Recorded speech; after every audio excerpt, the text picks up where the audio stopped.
झटपट उजळणी करूया. एक वाक्य 12 काळात. She writes a letter. She writes a letter. ती पत्र लिहिते. हे झालं नेहमीची क्रिया. She is writing a letter. She is writing a letter. ती पत्र लिहित आहे. ही झाली आत्ताची क्रिया. She has written a letter. She has written a letter. तिने पत्र लिहिलेलं आहे. नुकतीच पूर्ण झालेली वर्तमान काळातली क्रिया. She has been writing a letter. She has been writing a letter. ती बराच वेळ पत्र लिहित आहे. वर्तमान काळातली बऱ्याच वेळाची क्रिया. She wrote a letter. She wrote a letter. तिने पत्र लिहिलं. पूर्ण म्हणजे भूतकाळातली क्रिया.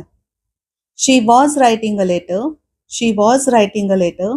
ती पत्र लिहित होती म्हणजे भूतकाळातली चालू क्रिया. She had written a letter.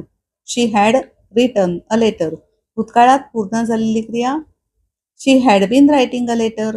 She had been writing a letter. ती पत्र लिहित होती बराच वेळ म्हणजेच भूतकाळात चालू असलेली बऱ्याच वेळाची क्रिया. She will write a letter.